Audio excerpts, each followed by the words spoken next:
கிறிஸ்துவுக்குள் பிரியமான சகோதர சகோதரிகளே, இயேசு கிறிஸ்துவின் இனிதான நாமத்தில் உங்கள் அனைவருக்கும் என் அன்பின் வாழ்த்துக்கள். இன்றைய தினம் உங்களுக்காக கொடுக்கப்பட்ட வேத வசனம் 2 கொரிந்தியர் 3ஆம் அதிகாரம் 2ஆம் வசனம். எங்கள் இருதயங்களில் எழுதப்பட்டும் சகல மனுஷராலும் அறிந்து வாசிக்கப்பட்டும் இருக்கிற எங்கள் நிருபம் நீங்கள் தானே.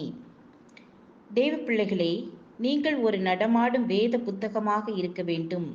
உங்கள் வாழ்க்கையை பார்க்கிறவர்கள் கிறிஸ்துவண்டை திரும்ப வேண்டும் என்று கர்த்தர் விரும்புகிறார். வேதம் உங்களில் எழுதப்பட்டிருக்கிறதே. முதலாவது, இயற்கையில் எழுதப்பட்டிருக்கிறது. வானங்கள் தேவனுடைய மகிமையை வெளிப்படுத்துகிறது. ஆகாய விரிவு அவருடைய கரங்களின் கிரியையை அறிவிக்கிறது.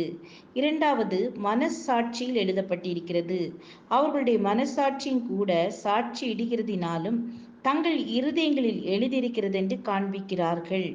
மூன்றாவது, கற்பலகையில் எழுதப்பட்டிருக்கிறது. நான் உனக்கு கற்பலகைகளையும் நீ அவர்களுக்கு உபதேசிப்பதற்கு நான் எழுதின நியாயப்பிரமாணத்தையும் கற்பனைகளையும் கொடுப்பேன். நான்காவதாக, இருதயத்தில் எழுதப்பட்டிருக்கிறது.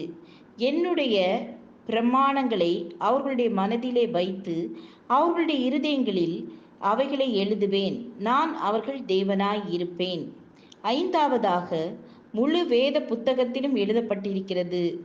தேவ வசனத்தினால் உண்டாகும் பொறுமையினாலும் ஆறுதலினாலும் நாம் நம்பிக்கையுள்ளவர்களாகும்படிக்கு முன்பு எழுதியவர்களை எல்லாம் நமக்கு போதனையாக எழுதியிருக்கிறது.